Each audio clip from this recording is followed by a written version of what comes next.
bonjour, dans cette vidéo je souhaiterais vous parler de la célébration laïque parce que c'est une discipline qui commence à être connue mais qui pour autant, pour beaucoup de personnes, reste quelque chose de totalement inconnu et inexploré. Et pour cause, vous pouvez demander autour de vous et poser la question à quelqu'un, est-ce que tu sais ce que c'est qu'un célébrant ou qu'une célébrante laïque? Eh bien vous verrez qu'il y a énormément de personnes qui disent « Ah bon, mais qu'est-ce que c'est ?» Alors du coup, moi j'ai envie régulièrement de poster des vidéos pour parler de ce sujet, alors d'abord de manière générale et puis aller dans plus de détails, de possibilités, d'exemples, d'expériences, de partage autour de cette notion de célébration.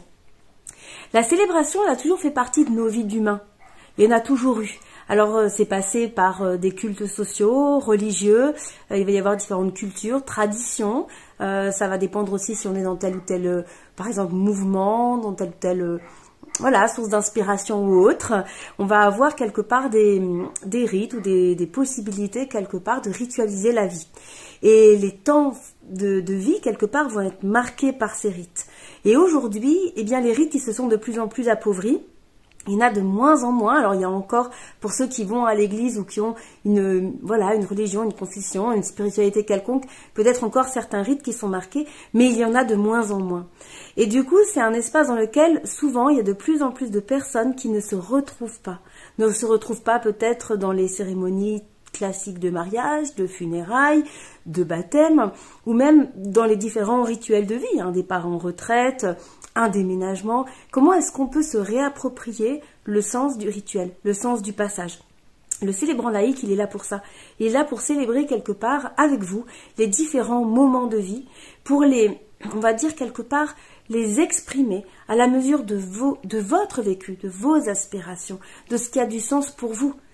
C'est un petit peu logique quand on y pense que finalement, bien sûr, on peut avoir des rites et les rites ont aussi du sens dans une culture parce qu'on s'appuie sur quelque chose qui va justement ritualiser. Mais si le rite en lui-même n'a plus de sens pour vous, alors là, ça commence à poser la question, comment est-ce que je peux marquer les temps forts de ma vie? Comment je peux accueillir mon fils ou ma fille dans sa puberté?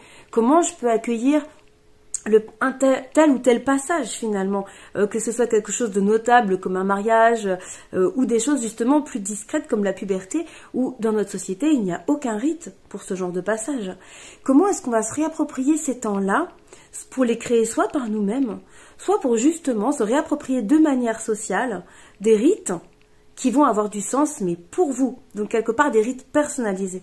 C'est vraiment le rôle du célébrante laïque qui peut venir sur des événements comme un mariage, un baptême, un décès, mais aussi un passage à la puberté, un départ en retraite, un anniversaire. Finalement, on peut ritualiser la vie dans la manière que ça a du sens. Si vous aimez les cultes celtes et que vous voulez célébrer Samhain, eh bien c'est possible de faire une célébration. Voilà, donc le célébrant laïque, c'est finalement une invitation à remettre du sens dans les rites, dans les passages de vie, dans les rites et dans les rythmes. Il y a certains que vous pouvez vous réapproprier par vous-même, évidemment, et d'autres qui parfois vont demander justement une tierce personne pour vous accompagner dans l'expression de ces temps forts de votre vie. Si vous avez envie d'en parler davantage, n'hésitez pas. Et vous savez, aujourd'hui, même si c'est un métier qui est encore pas très connu, il y a de plus en plus de célébrants et de célébrantes laïques partout en France. Ça vient beaucoup de Suisse et du Canada, mais en France, ça commence à être aussi... en tout cas, il y a de nombreux praticiens qui sont présents sur le territoire. Et c'est vraiment, il me semble, quelque chose qui gagne à être connu, exprimé, qui donne du corps de la vie à vos différents passages de vie et qui vous permettent aussi socialement d'exprimer et d'assumer vraiment la vibration qui est la vôtre.